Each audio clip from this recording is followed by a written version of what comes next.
I'm really excited to introduce Bethany Grace. Hi. Hey, first of all, some of you have been noticing that the temperature in here kind of goes up and goes down. We've looked into it. There's nothing we can do, so we're going to approach it with a marketing standpoint, and it's now called the Menopause Hot Flash Room, and we can all just embrace it. It's fantastic. You got a microphone? Cool. All right. Next, for those of you that are wondering what I was doing sitting up here earlier, just randomly, as you may have noticed, one of our speakers ran late. Kristen asked me something about, can you talk about frontline engagement? I thought she said boxed wine. I thought I had something to say. I listened to the experts. I did not. For what it's worth, Winco, $10.99 on clearance. Yeah, okay. They do lie.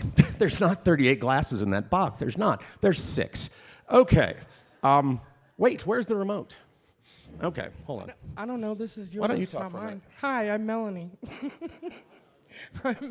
I'm the sidekick to this. No, actually, we do pretty good with each other. Okay. Okay, did you find the remote? I think I did. All right. I'm going to press this button, and if there's another hot flash, it's the right button. Okay. Good afternoon. My name is Dr. Bethany Grace Howe, and I do not use that title very often. I simply use it to justify my staggering student loans. So for God's sakes, no one call me doctor. Even Bethany Grace is not necessary. That is a throwback to the 15 minutes when I started transitioning that I thought I wanted to have a name more familiar with the American South. Yes, I know I was deranged. So just Bethany's fine. And I'm Melanie Bright, or Melanie Stanley, whichever one you want to call me. all right. And we are here today, reflections from 2020, tough conversations and the recovery road. And we kind of come at this from different perspectives, and we'll kind of get a little more into those. But, all right, that is not what this does. The big button. Oh, the big button. Look at that. Okay. Fire relief. I think one of the things that we do is we get into this, and there is the inevitable story that comes years later, and I'm not saying it's a bad one. It's the point where, we talk about overcoming challenges, facing hardships. What I'll tell you is, first. Not yet. Hold on. Wait, no, we don't. Oh, no, you're about to ruin my good line. Your good line. Oh, no. Hold on. Okay. So we put the obligatory photos up here. This is me in a studio before I got into fire relief. This is Melanie. She's happy, and she has a puppy because everyone is happy with puppies. That was on a camping trip. Yeah, and then you get into fire relief, and eventually, you have a nice statue that symbolizes recovery, and then, because it's Oregon, you only got to wait outside about, 10 minutes, and a rainbow shows up. This really is the greatest state in the universe in which to be gay. Mm-hmm. But the reality can be a little bit different. And as Melanie and I were talking about this, we kept saying things that it was like, okay, we cannot possibly say that. And then I thought, yeah, we can. So, you want to read that? Sure. Is that yours? Yep, that's mine.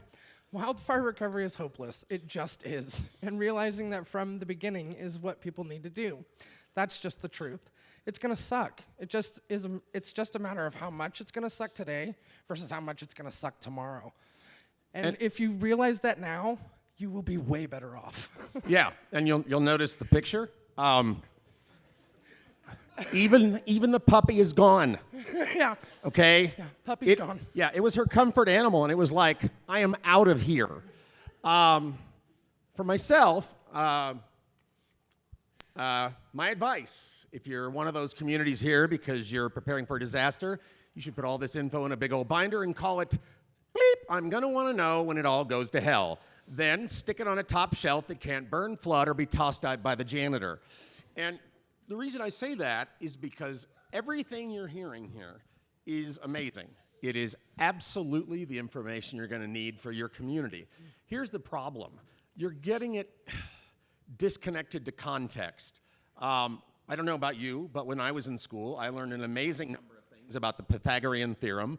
I learned an amazing number of things about Greek history. I don't remember any of them because I've never met Pythagoras. I've never had a point where my life depended on Greek history. And so it's disconnected from context. And the simple context of a community in disaster is that, to reflect on what Melanie said, is everything sucks. And so I think kind of our point today is to, as best we can, try to connect a lot of what you're hearing today with a context that right now is almost impossible, but maybe you can put it in a book and come back to it later. And so before we go on, just now that we've got that out of the way, let's talk about how we survived this. Yes, that is my cat. We read Star Trek. I figure both of us have been a buzzkill at this point, so I thought I'd put up a picture of a cat. Everyone likes cats. You're happy. I'm happy. If you like Star Trek, this is great. Also, if you own a cat, you know that a cat can't sit still, so this is probably AI. I don't actually own a cat. That's probably not even me. Okay, so with that in mind, bing, bang, boom, here we go. She keeps me on my toes, let me tell you. All right, so the one thing, the three things at this point, recovery is relentless. No matter how much you think you're prepared, no matter how much you think you've got it under control, it will beat you down. And knowing that from the beginning, I think is key. And realizing that nothing is gonna go the way you thought it was gonna go. For our community specifically, and I know that there were a lot of other communities that dealt with this too, we dealt with a ton of, I will call it controlled chaos. And it was not even really controlled, but just a lot of chaos. Nobody knew what was going on. Nobody knew how things were supposed to go. You've heard from the different agencies that, there was no playbook. And it was because there was so much happening at the same time. 9 communities, 1 million acres on fire, 500,000 people displaced, and nobody had a playbook. And so every small community and every person who was the person who wasn't usually in charge, or the person that was kind of in charge but didn't know the role they were going to end up taking, became that person. So you can see the picture here where I'm standing with the governor at the time, which was Kate Brown. I can tell you honestly, I never thought I was going to meet a sitting governor or that they were going to be standing in my town. And I've now met 2. Because I was the unofficial mayor of a town that no longer existed at this point. And so I was always the person that everybody came to as a leader, because I owned a store that was in the middle of the town. And I'm on a bunch of boards and all that other stuff, and people saw me as a figure. So the day after the fire, I became that person, whether I wanted to be or not.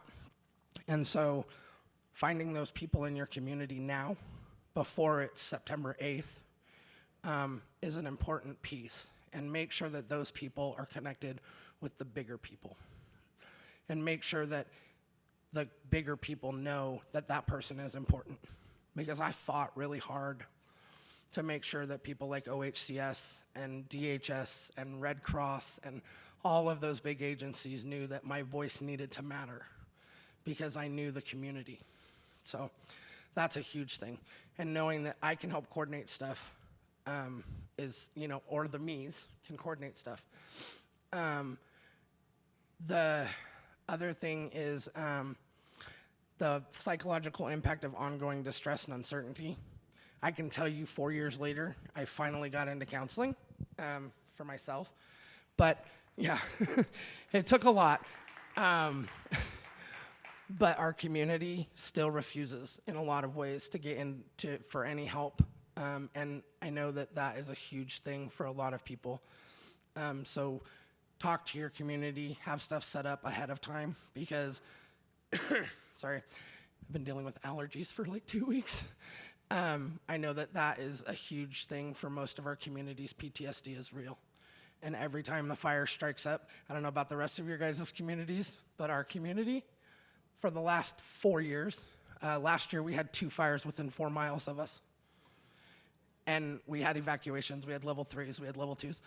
And everybody's like, oh, no, I'm fine. I'm fine. We're good. They're not. So, but that's kind of, the stuff that we need to, those are the conversations that need to be had.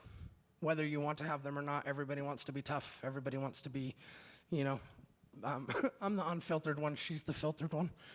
Everybody wants. Is that not frightening? I know, isn't that crazy? Everybody wants to be Billy Badass, but they're not. So you kind of have to be those people for our communities. Before we go on, Melanie and I discussed this, and we recognize that when you put 1, 2, 3, it kind of gives it a hierarchical thing. And so we did it this way to reflect that all of these are equally important, and it in no way reflects that I was taught to copy edit by my cat. I have no idea why I did that. Okay. Still doing it. Nice. Right. Understanding that you have a longer to-do list is a good thing. Don't set yourself up for failure thinking, oh yeah, we're going to be fine. It's going to be good. We've got, 5 things and then we're good. That is not how this is going to go. And for most of you in this room, you probably already realize that. But for some people who I want to say, came to the game a little later and probably haven't been doing this since the very beginning, you will realize very quickly that you don't have a 1 to 5 or a 1 to 10. You probably have a 1 to 10,000 at this point. And knowing how to prioritize those, and also knowing that you're probably just going to throw them in a hat at one point and just start picking out and going, yep, we'll finish this one, okay. And realizing that may just be how your recovery looks. The recognizing proactive community power in terms of recovery, we, as a whole state, were reactive to the 2020 wildfires.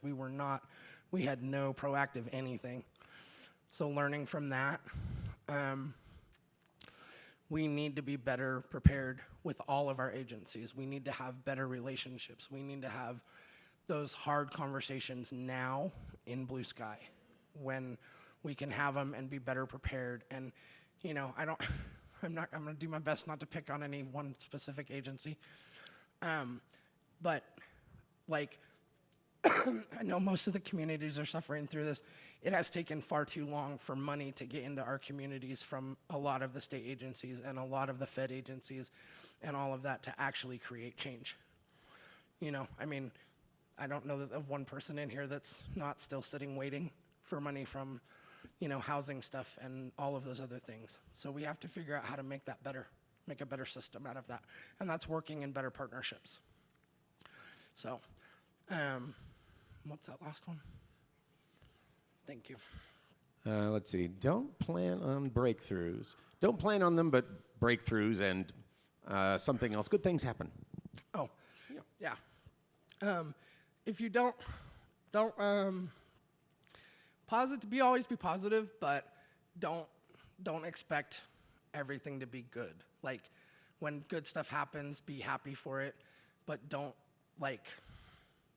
don't want to say be negative all the time because that's terrible.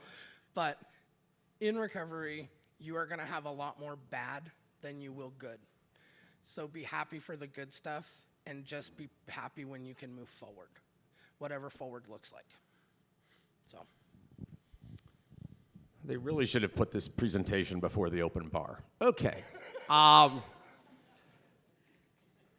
came to fire relief a little bit differently. I lived out in Lincoln County, Oregon, for 10 years as a high school teacher. And then I was already getting divorced. I already had a bright red convertible. I was having a midlife crisis, and I thought, well, let's go gender transition and get a PhD at the same time. Why not? So 2019 comes around. I'm overeducated and can't find a job. And then 1/3 of Otis, Oregon burns to the ground in the Echo Mountain fire. And 1/3 of the people who lost their homes were people I had a connection with, students, friends, parents, faculty members that I'd worked with. I was a local columnist, and so I got a lot of hate mail. Even some of those people lost their homes, and I felt bad. I'm not making that up. And so I headed back to Lincoln County to stay for 2 weeks, and I stayed for 2 years. To say it was a strange time, all you got to do is look at this and go, oh, there's a transgender woman on Fox. Yes, things are very odd. So here's the thing. As I navigated assembling a community recovery, one of the things about North Lincoln County, Otis, was that we did not have a single full-service nonprofit whose job was simply to take care of North Lincoln County. A lot of other communities sort of had, like up the McKenzie, there were numerous nonprofits. Obviously, none of them had been founded on the principle that everything was going to get burned to the ground, but there were mechanisms in place to expand a mission, to provide service. We had nothing. And so a volunteer firefighter literally is still putting out the fires, and he calls up his wife and says, get on the Secretary of State website, start a nonprofit now. And he had no idea what this thing was going to be for. He just knew we'd need it, and we didn't. One of the things that I found disappointing, but once I understood it, it was enlightening, and that is people are who they have always been, for better or for worse. The people that had always stepped up would step up. The people that had always deflected would deflect. And even if in the moment they might have, risen to the occasion, when the initial rush was over, they sort of went back to their mission. And again, I make it sound like this is a negative thing, and I don't mean it that way. But just the bottom line is, for instance, like the Rotary. The Rotary has a committed purpose in a small community, and that is the development of local businesses. That was going to stay their purpose, and so we worked with that. There's one nonprofit who basically I was like, I desperately need your help, and they basically said no. We do things our way, and they're a very insular group that really loves being kind of the fundraising Illuminati of Lincoln City. I will never give them another dime as long as I live, because in a time of need, they were like, no, we're more preoccupied with maintaining our position as, I don't know, it's like a star chamber or something. It's like, okay, you're buying people antifreeze. It's appreciated, but come on. Anyway, so there was that, and I think once I understood that, it got better. Government response is for everyone, but not for you.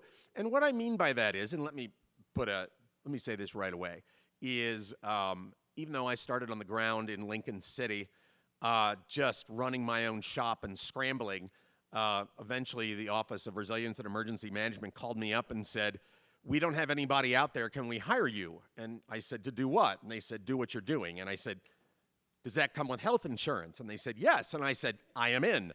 And so when I talk about the government, I was the government, and I still work for the government, so I like government very much. And so when I say government response is for everyone but not for you, government response is predicated and built on what we have learned in the past. And whether it's because we did it well or because we did it exceptionally unwell and have tried to fix it. The bottom line is, it's like so many other things. It's designed to help the most people in the most efficient means possible. But what that means is that it is sometimes not particularly respondent to the unique situation, and every disaster is unique. Melanie and I talk all the time about her recovery up the McKenzie and our recovery in Otis. I think the only thing we had in common was that there was a fire on the same week, and that's about it. And so once I kind of understood that, and it took me a while to get it, believe me. I've got a county commissioner in Lincoln County that it is to both of our credit that I've had a lot of head injuries, so I forget things, but God, we hated each other, and now we're very much friends. But until I kind of understood that, it was a problem. And then finally, needs are immediate, especially the things you don't know you need. I mean, we can all sit here and think about, okay, well, I know I'm going to need this, I know I'm going to need this. But here's the question, is when somebody calls up and says, hey, I just got word, a community up in Washington heard about all the fire victims, and they are sending 700 gallons of milk and 1,000 frozen pizzas to help. My first reaction is, wow, that was a lot of cows put through some unnecessary trauma. But the bottom line is that you got to find a place for it. And maybe it's not because everybody needs 1,000 gallons of milk, and certainly everybody doesn't need 1,000 of Crazy Mike's frozen pizzas, those things are a quicker step to the grave. I say that because I've had far too many of them. But you don't want them to go to waste. You do not want them to go unused because there are people in need, because of the message it sends. And so that's the question.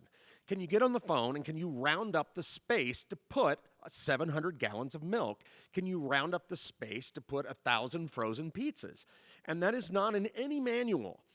That is, do you know your community and the people in it? Do you know the person that may run the school district? No, they are not going to let you use their freezers to store pizza. But if you know the principal, they might. And so when we say immediate needs, the immediate need is something you do not see coming. What you do see coming and what you do know is what you have. And so I said before is that people are going to be who they are. Let them be who they are and help them do it. What I had to learn was stop, oh gosh, could you do this? No, ask them what they want to do and then help them do it. Because what that does is number one, it says to other people that you respect what other people bring to the table. But if we're being very cynical about it, what it also means is everyone starts seeing you as a nexus of information. People will go to you because you are allowing them to facilitate help in the way they see it. Now, that doesn't mean that you let them do terrible things. I'm not really sure what I'm thinking of. But it does mean that what you've done is you've set yourself up as a conduit for information, that you are trusted. And so as things begin to evolve and change, and maybe you start to have to ask people to maybe morph, change, now they're willing to listen because you were always willing to listen before. As I said before, understanding who makes things happen, not what, is what makes everything happen. And we say this all the time, it's not what you know, it's who you know. It absolutely is. Again, school district policy does not let you put 700 pizzas in their freezer. But when every member of the high school faculty goes to the local brew pub every Friday at 4 because they teach. I used to be a teacher. I was there by 3:20. But what you're doing is you're not calling up a bureaucracy. You're not calling up Sodexo. You are calling up a member of the community and saying, we are going to need these, and I need a place to put them. And I am not asking you as the head of a nonprofit to the head of a school district. I'm asking you as somebody who's taught your children and goes to that school. Help me. And if you can develop and understand who those people are before everything goes into the dumper, that's what I mean. That's what needs to be on that top shelf. Who are the relationships? Who do you have them with? And I'll tell you right now, if there are people in your community that you are like, wow, I don't think I like them very much. You don't have to like them, but for God's sakes, get to know them. I worked with an enormous number of people. You may have noticed, I'm transgender. For the record, estrogen. It does not keep you sounding like Barry White. Big disappointment. One of the people I worked with most in my community was a local minister who has YouTube videos talking about how he doesn't think transgender people are going to be allowed into the gates of heaven. I don't know. All I know is he and I work together incredibly well to serve our community. So, I mean, do I wish we could sit around singing Kumbaya? Of course I do. I can't carry a tune. But the bottom line is that we know how to work together, and that's the point. And then finally, and this is a strange thing to say, is when I first got there, I was very aware, again, demographically, I do not align well with Otis, Oregon. They are libertarian. I'm kind of not. Let's just say that there are people up there that are known for hanging genitalia off their trailer hitch. Let's just say I don't. And so, I was kind of like, I know these people, but I don't know that they know me. And quite frankly, since I'd left, I'd transitioned, so I was literally a different person. And to be perfectly honest, if you're coming into a community that's just been 1/3 burned to the ground by fire, it's probably not best to be a flaming lesbian. So very, very sad. But what I realized about a week or 2 weeks into that job was that What these people were experiencing was trauma, pure trauma, okay? And that I understand. Transitioning is not easy. 25 years ago, I was walking across the street and got hit by a bus. Not gonna lie, if it had been in the United States, I wouldn't be talking to you people. I'd have sued them and I'd be in Miami. But I was in Canada, they don't use real money, there you go. But I remember what it is like to have your entire world destroyed in a heartbeat, what it means to lose your job, lose everything that you thought you knew, and it is gone one day later. And I remember what it does to you cognitively. I remember what it does to you emotionally. I remembered all of it. And so as I sat there and I looked at these people in the Salmon River Grange, and as I looked at them across the table and thought, what could I possibly have to share with these people? What I realized what I had to share was my basic humanity. And that's the thing. Every one of us in this room is a human being. And I think sometimes we get so wrapped up in identity or so wrapped up in policies and everything else that everything I think we're both saying comes back to a basic humanity. And if you can lead with that, I think the rest of it, it's not easy, but it makes it so much less difficult. And I think the one thing I would say is this, and this is where sometimes I butted heads with, when I got hired by the state, I said, you realize I'm going to keep being a pain in the ass? And they said, yes, we do. And I don't think they quite realized the magnitude of their commitment. But what my mantra was this, is if somebody said something to me about how hard it was, about how difficult it was, about why it couldn't be done, it did not matter that I did not understand it. It did not matter that I didn't get it. It did not matter that my PhD brain, which can break everything down in component atoms, could not possibly fathom how this could be true. I had one simple rule: believe them. And if someone tells you, this is hurting me, I don't understand this, I don't know what's happening, believe them. It doesn't mean that they're right. It doesn't mean that the policy that they're commenting on is wrong. It simply means that that is the way they view it in that moment. And if you cannot tell people that you believe them, you cannot help them. Because believing is the path to understanding.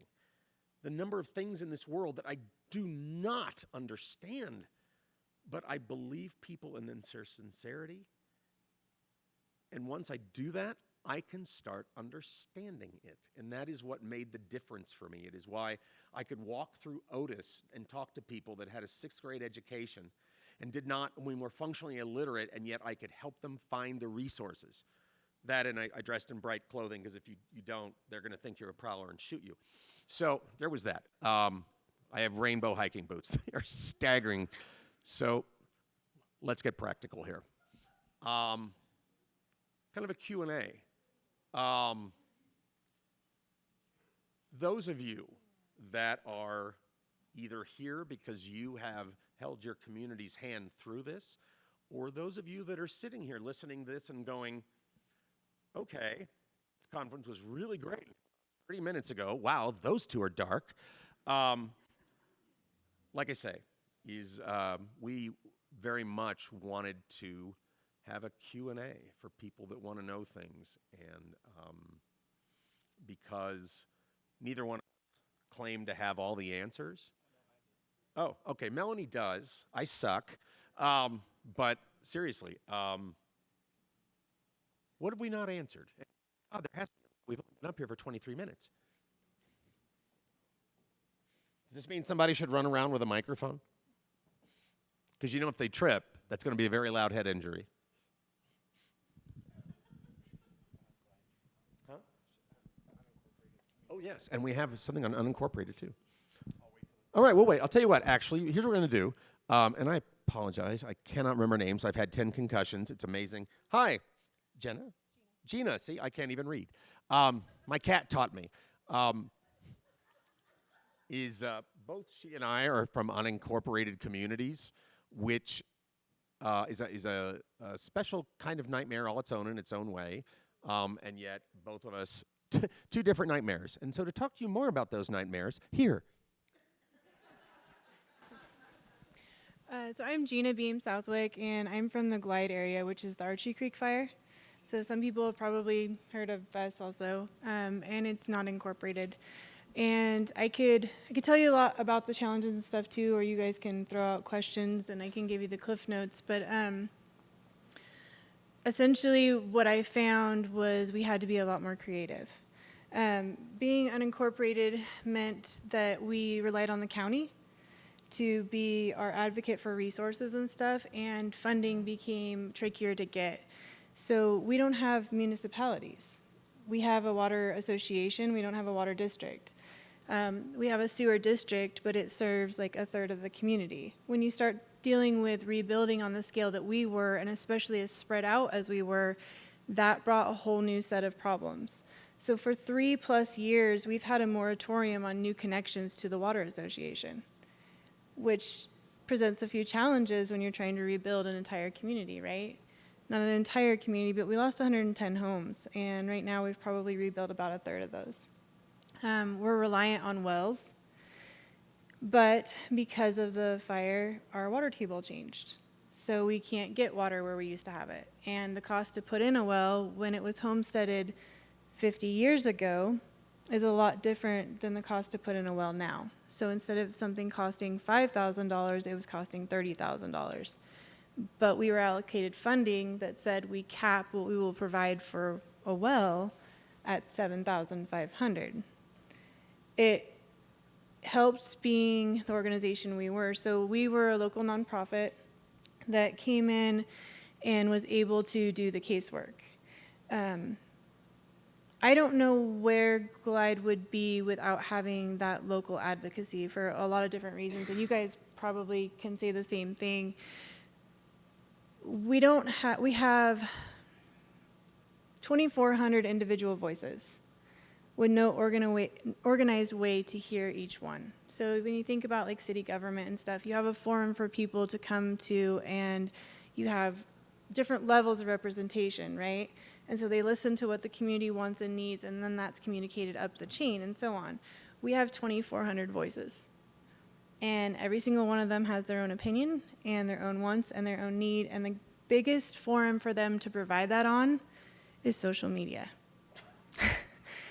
Nothing can go wrong there. And it's so fun. And then they fight with each other, and they tell each other that I understand you need that, but you're not allowed to need that because I don't need that. And you can't have this because I can't have that. And it becomes this junior high cat fight that I seem to avoid during junior high, but am now involved in every day. Having a local organization that can kind of take the place of that city government has been essential. It's come with its own challenges. It's come with its own problems. We're a constant target. But without someone being able to be that advocate and voice, we would have the decisions being made for our community being made at a state level. And that doesn't work when you live rural. And it doesn't work with the demographic we're dealing with. And it doesn't work unless you intimately know the community, which is something you guys talked about already, is the importance of meeting people where they are. And having that understanding of one of our cases that I've become very closely connected with spent 37 years building their home. They were craftsmen, both of them, artists, and it was beyond beautiful. Everything they'd done in it was custom. They had a ton of things that could never be replaced. They're 75 years old. They will never go back to that piece of property. They've waited 3+ years for assistance and been told again and again that they don't qualify. We have fought for them in every way imaginable, but that wouldn't happen without us going up to that property and standing there on that property with them and checking in on them constantly. I'm sure everyone in this room can attest to the fact that until you stand on a piece of property with someone 3 years after the disaster and look at the trauma still on their face, you can't understand what the real needs are, what these people are going through. And I think being unincorporated amplifies that. Because again, we don't have that local city government that's our voice. We learned very quickly the county had to become our best friend.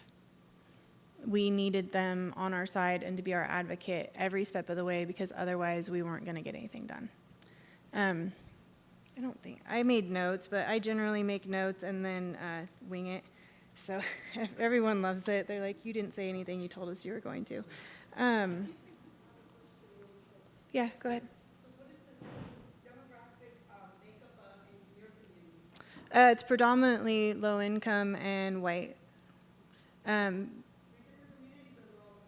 Three different. Mm-hmm. Severe distrust of state programs and government. They won't ask for help. We have some.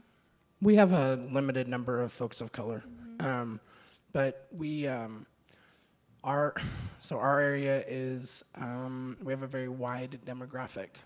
We have everything from the very rich to the very poor, and everything in between. And we have low income white people, but we also have English second language folks. We have people that are Asian descent. We have, you know what I mean? So we have a little bit of, kind of a little of everything, not a large population of each. I'm not gonna lie to you about that. But our major population is low income white people, as far as like our lower. So how do you help folks like maybe Chinese or, how do you think you go about helping those folks that do not have representation? Otis, Oregon is probably about 90% white, probably about 10% Latino. And in the days after the fire, you know, I was like, okay, there's about 30 families out there. And I realized two things. Number one, when I got kind of shotgunned into the job of running a nonprofit, I did what I always do. I researched, I dove in, I read things, and one of the first things I read was that communities of color in FEMA recovery get left behind, and that's being kind. It's usually more like, no, just plain left out. And so I was very conscious of that. What I was also very conscious of was that as a white upper class woman walking into that community and saying, hi, I'm aware of your struggle, let me help. That probably was not going to go over real well. I would say a big part of, well, got to tell you, getting a PhD was insanely humbling, because what it does mean is that when it comes to one thing that is a micro slice of a pie, I am the smartest person on earth. In regards to 99.99999% of everything else, I don't know what I'm doing compared to the experts. And so as I went into Otis, I was cognizant of the community that I was not able to serve. And, you know, this next slide, there's a saying that, a couple of them, luck is the residue of design, and that fortune favors the prepared mind. And I'm reasonably sure I got both of those from Die Hard 2. But what that means is that I was aware of what I did not know and what I could not do, and I was not the one to do it. And so as I went and was talking to the leaders of the Salmon River Grange, another organization not exactly known for people of color, when somebody said that a local woman, Maria, had been coming in on a regular basis and simply bringing the volunteers a homemade lunch, I was like, tell me more about Maria. What I heard was Maria was a local leader of the Latino community. She had worked for the county as a translator. She was, I hate the word undocumented, I just hate it, but it was a descriptor that was, oh, that word sucks. Illegal. What's an illegal human? Hello. Hi, I have an illegal gender. I mean, I do in a Florida bathroom anyway. So, got to admit, I was in Florida, had a good time. Not going to say what I did. But that also, she'd lost her home. And so here was this woman at the nexus of everything I needed to understand. She had the paperwork she had to fill out. She understood government processes in terms of the county. She was going to be fighting the same battle that anyone who was undocumented was fighting. And she had lost her home. And again, we'll get back to that. And so I said, I need to meet Maria. And so I did. And I said, I need to hire you. And so I called the Ford Foundation and I described this person. They said, you need a unicorn. And I said, no, I need Maria. And they said, that's a real person. And I said, yes. And they gave me $50,000. I mean, like on the phone. And I simply said to Maria, I can pay you $50,000 a year, or I can pay you $25,000 for 2 years. And I let her go do it. She checked in with me. She said, here's what I'm doing. And I simply said, good. And she would occasionally say, do you need to approve anything? And I was like, why? I don't know what you're doing.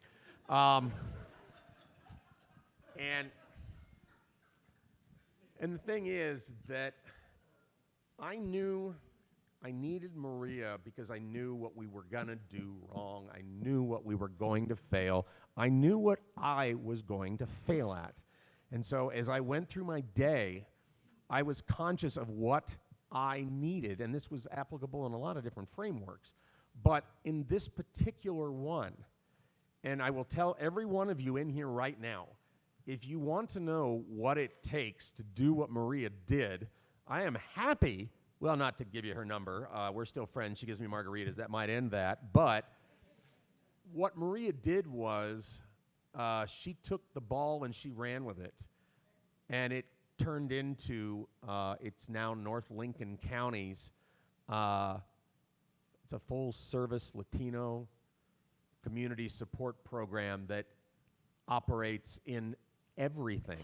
And when Echo Mountain Fire Relief ran its course, instead of shutting it down, I filed with the Secretary of State, changed the name of the organization, the board resigned, a new one stepped up, and we essentially gave her our 2.5-year history of grants and everything else because that was the right thing to do. But my point is that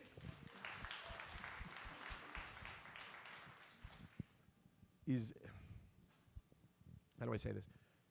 Everything I did in that job, I knew to do because I had researched it. And I can't say this enough. I am a wonk. I am a nerd. I read stuff. I read research papers. I read everything. And when I got all done, I said, oh my God, do I have a lot of book learning, which means absolutely nothing. And so I started Googling, okay, towns like mine demographically that have been burned up. And when I found those towns, I started calling their newspapers and saying, hi, I have a job from hell. I see that maybe you already have somebody that's done it. Could I talk to them, please? And I'm not making that up. I did that, and I'm not going to embarrass her because I always do. But the person I ran into now works for Orem, and she was the one that said, this is going to take you 2 years. She's the one that told me all the things that I was going to fail at, all the things that were going to suck, all the things that when it was over, I was going to question if it was all worth it, and then she told me to do it anyway because it's worth it. And so that's what I'll tell you. You should be researching your community right now. And whether that is you dig into the census data, whether that is you dig into the data that the county produces, dig into it, dig into it, dig into it, know it. And when you find a piece of data that you're like, I did not know that. That doesn't make any sense. That's ridiculous. That is telling you there is something you don't know about your community, and you need to go know it. You need to go find out. Go find that person that knows it. And I don't mean the county official, not that they're wrong. I mean go find the person that is the nexus in Otis, Oregon. We have a Pronto pup. They know people, and they make great corn dogs. Know those people. Know all these people before everything goes to hell. because they are the ones that when you pick up the phone, they're the ones who are going to answer. And it's just so much more helpful to only make 5 phone calls to solve 100 problems than it is to make 100 phone calls. So I have a request. If everyone in this space can we applaud Maria for her awesome work?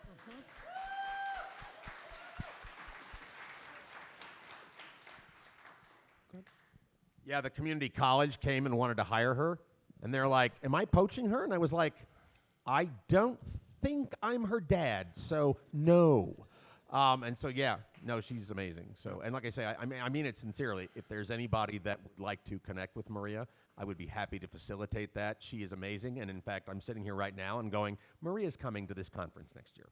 Yeah. She doesn't know that, Right. but And so for us, we had, so my nephew goes to school with the one Spanish-speaking family, like the major Spanish-speaking family. And so I'm friends with the mom. And so, like, I knew who to call. If we needed that help and that outreach, I was going to call Sandra. And I was like, hey, so, and she already knew, because I'd actually messaged her for another problem or another thing that we were having an issue with that I needed help translating for a family. And I was like, hey, and she goes, yeah, I'm there. And so I knew that I had that resource, and she was ready to go. When I talked to her on the 9th of September, I was like, hey, we might need some help. And she said, wherever you need me, I'm there. So, you know, I mean, but that's because I knew those connections, and I knew that I had that person, and I had Sandra, and she was ready to go when I needed her to, even though she was trying to make sure that her family was taken care of as well. But, you know, she would have taken that step. So I was. Yeah. We had a question over here. Hi, I was just picking up on a comment where you said that the wildfire were completely different in the different locations, and I just was asking you to expand on the differences. You want me to go first? yeah, because yours is a much bigger nightmare. I've always said, I'm really glad you had your fire and I had mine. Okay, so our fire was the Holiday Farm Fire. It covered a 26-mile span. It was 173,000 acres. It took down a little over 1,000 structures, and it was approximately a half a mile wide, and it took an entire corridor. The community that I live in is Blue River. It flattened the entire downtown area. There was not one vertical structure left. I lost my business, my home, and 4 of 5 family homes in our family. So, and for us, it was a checkerboard pattern of devastation. So there isn't one other than the part of downtown Blue River and another section just about a mile up. There's not like a whole like section of like just it blew through. It's like there's 4 or 5 houses that are gone, 5 or 6 houses that are gone. And it took out a large number of our rental homes. So we have no rental inventory left pretty much on our river. So I think Otis, Oregon was land platted probably 4 or 5 years before Oregon totally overhauled its zoning laws. And so Otis is kind of one of the last communities where somebody simply said, I own a whole bunch of acres, and I'm just going to put roads and sell lots. When it came time to rebuild, we were not worried about impacting a watershed. When it came time to rebuild, we did not have to worry about how zoning had changed because we were grandfathered in, and nobody looked at it and said, oh, well, you can't do that anymore. Well, no, you still can.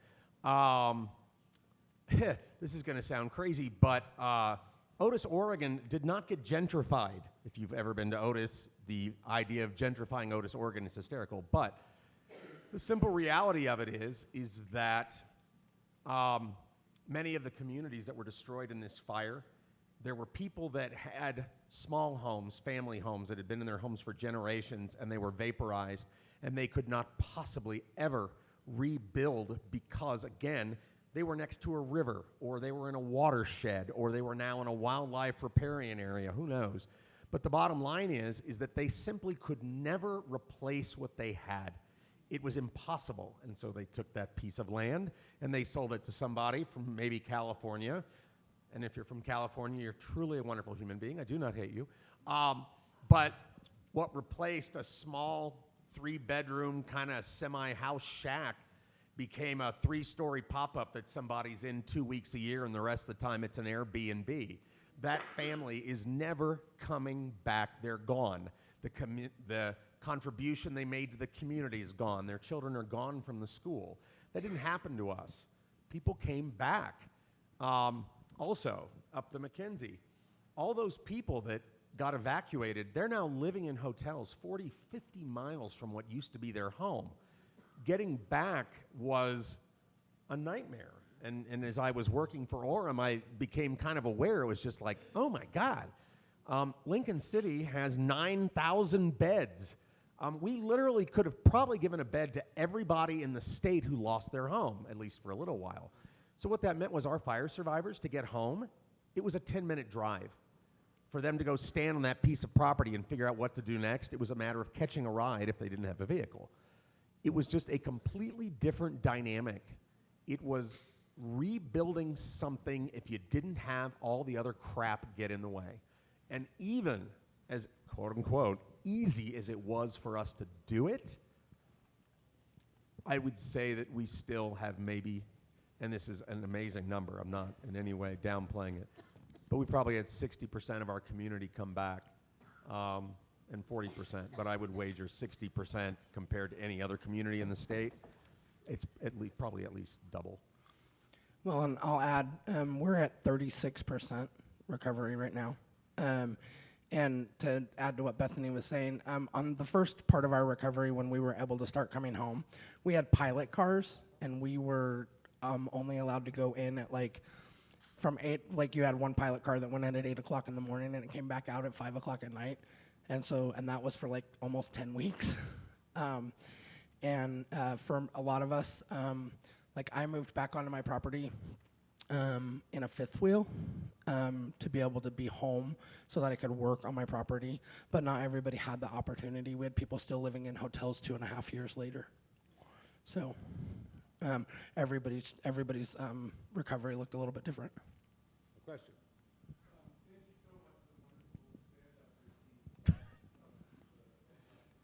I'm here all week.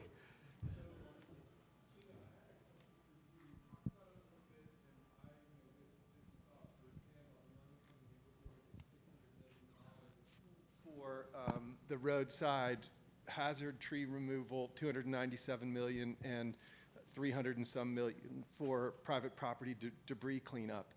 And I learned through that a lot of, that these contractors are from Florida and Texas, and they didn't know a live tree from a dead tree or a hazard tree from a non-hazardous tree. And just the impacts of that was pretty heartbreaking for me personally. But I was just wondering if you or others could comment on the lessons learned for that we can do in the state of Oregon to be ready for that kind of money and properly, or at least better manage those kinds of relief dollars. Thanks. And I know that's a huge question. Oh, no, I have an answer. Don't give state money to out-of-state contractors. Do you want to know, the bare bones of it? That money could have done a lot better going to in-state contractors. So break it up into smaller contracts that require less of a bond, and recruit local so that it actually assists with the recovery process instead of slows it down by 3+ years. And then, that segues into a whole bigger problem, right? With the private public lands, and why are we not salvaging this initially and creating more hazards? One of the things we're facing because of the work done up that road is nonstop landslides. We can't keep the hillsides in place because the salvage was done, so that repair work was done. I don't know how many people know exactly what you're talking about, but basically we're removing hazard trees and stuff that are going to come down and go across the scenic byway, 138, and they have to go, it's like a cut back, a certain number of feet back from the road, but then you've got rocks and everything else coming down. And the problem comes, there's nothing holding that hillside up anymore, right? But more than that, like you said, they didn't know what was alive and dead. A lot of it was helicopter logged in our area because of necessity, but the money didn't benefit the state. So we took a huge dollar amount that could have been broken up into small contracts, and I say that with, you know, the most authority of knowing everything about how these contracts work. But had that been a possibility where you could have broken that up, because I know one of the problems was the bond, that money then would have benefited areas that were economically depressed because of the disaster.